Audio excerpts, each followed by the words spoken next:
Hey guys, and welcome back into the Big Brother 2 episode reviews. We are now on to episode 7 here in the review series.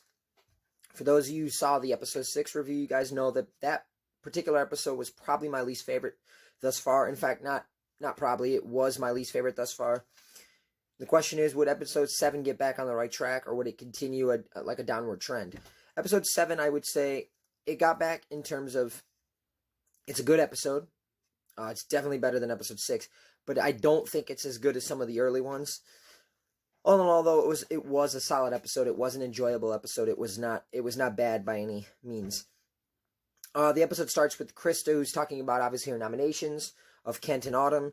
She basically talks about how Autumn was nominated purely because she does not believe emotionally she's ready to stay in this house. She can't handle the house. She can't handle the environment and things of that nature. And then you have that basically she says that Kent was nominated just kind of by a flip of a coin. It was random, luck of the draw. But she does believe there is an opportunity for Kent to go home, even though that's not necessarily the goal she has in mind. You have basically a couple segments throughout the first 10-15 minutes of the episode where they're just kind of going through all the different groups of the house. And they're trying to give the audience a feel of who's going to vote for who and kind of why. And again, as it's been stated in the previous episodes, you got Top and you got Chilltown, and you got the segment with Chilltown. Basically, you have Mike, Will, and Shannon, and they're basically talking about, well, we're going to vote for Kent. And Boogie goes even as far as to say that he not only doesn't like Kent, but he hates him. That's a kind of a new development. I mean, I don't think in the first 6 episodes it really ever been stated how much Boogie truly dislikes Kent. It had been touched upon, but not to that level. So you got the 3 members of Chilltown all saying they're going to vote for Kent. And then you have Hardy, who is it? Hardy, Bunky, and who's the other person? Monica. Those 3 are all talking about voting out Autumn. So what do you got with that situation? You got 3 votes for one, 3 votes for the other. So which group is going to take the initiative? It's Chilltown, of course, because in my mind, they're the tougher alliance. They're the more together alliance of the 2. They also have Will, who is one of the smartest players in the history of the game.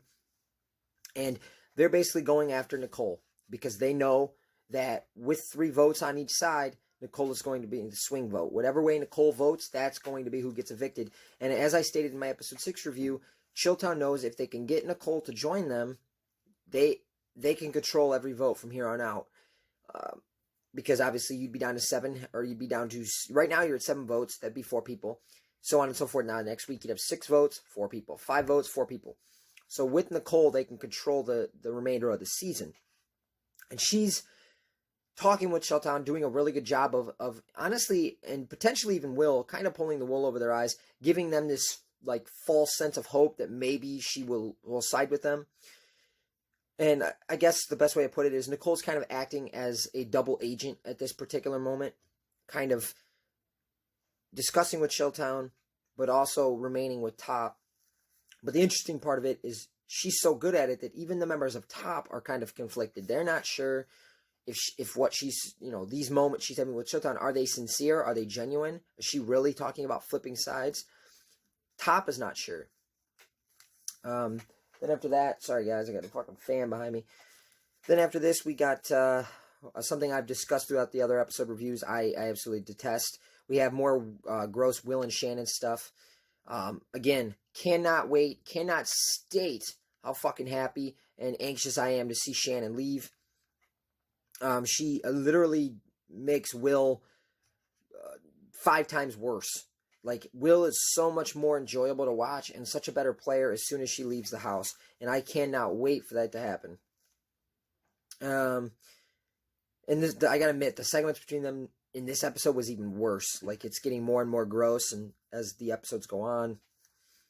Then we have, right before commercial, we have the first votes cast. We got Hardy and Monica. They vote to evict Autumn, so no surprise there. Then back from commercial, we have Shannon's boyfriend. Obviously Shannon's in a relationship with this guy while flirting and kissing and doing all kinds of stuff with Will in the house.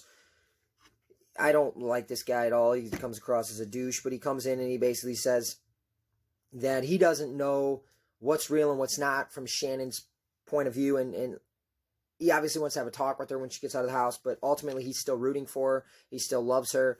And he goes on to say, Will at 165 pounds, better bring Hardy to protect him. So basically he threatens Will right there. Fuck you. What's his name again? I don't even know what the fucking guy's name is. They've referenced it, but I couldn't give a rat's ass.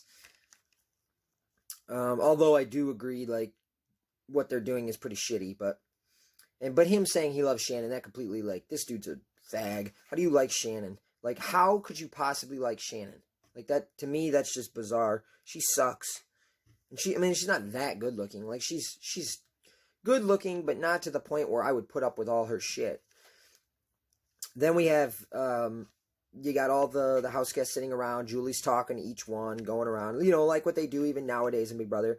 But we get to Kent, and Kent has a great moment. As I've stated before, Kent's great TV. He basically gives a speech talking about how he's unhappy with some of the members of the house who aren't playing with class, which, come on, Kent, that's not what this game is. I didn't like that statement, but in terms of the rest of the speech, I did like it. He basically says, if he stays, those people that are not playing with class, their ass is his. And the way he says it is like, fuck yeah, Kent, go get their asses. Kent is, again, Kent's great TV. What do we got? Then we have another vote. We got Bunky. She votes out Autumn. So there's 3 votes against Autumn, no votes against Kent. But as I said, the way it was shaping up was 3-3 when Nicole is the swing vote. Well, we've heard from the 3 members of top. We haven't heard from Chilltown or Nicole. So obviously they edited it in a way where you're still waiting to hear from the other group.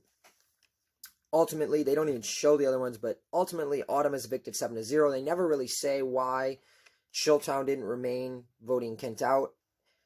Obviously, at some point, they picked up on that Nicole was not going to vote with them. So, I mean, if ultimately you know Kent's going to stay, why? It makes no difference if the vote's 7-0 or if the vote's 4-3.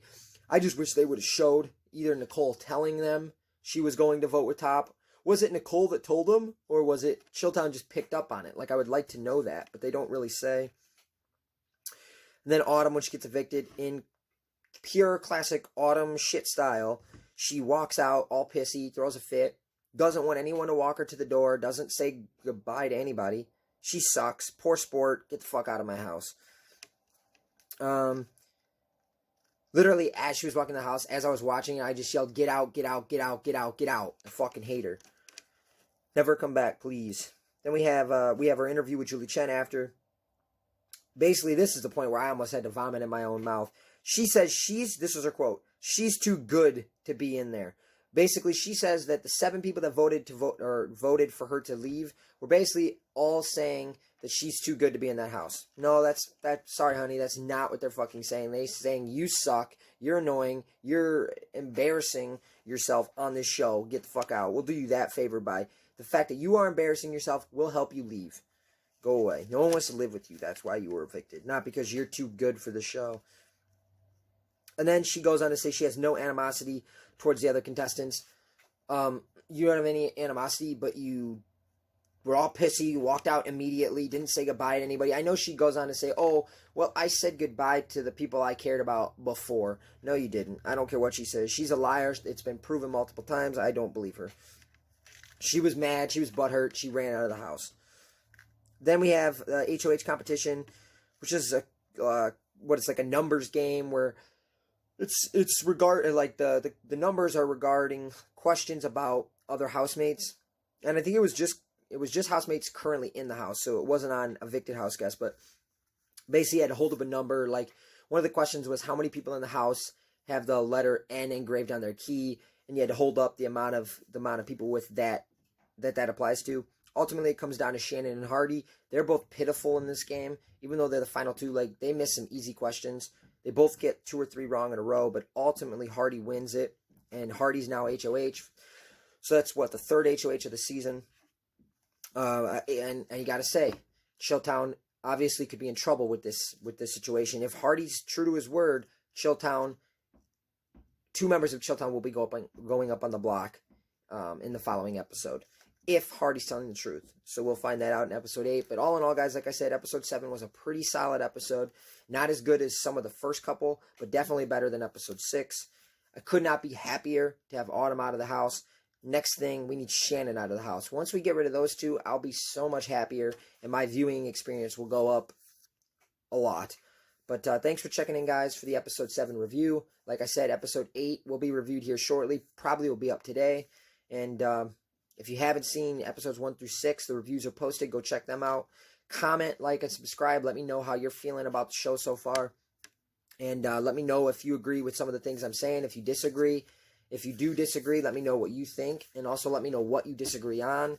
But all in all, this is a lot of fun. I'm enjoying watching the show. And like I said, we're going to do every season all the way up to season 22 with the current season.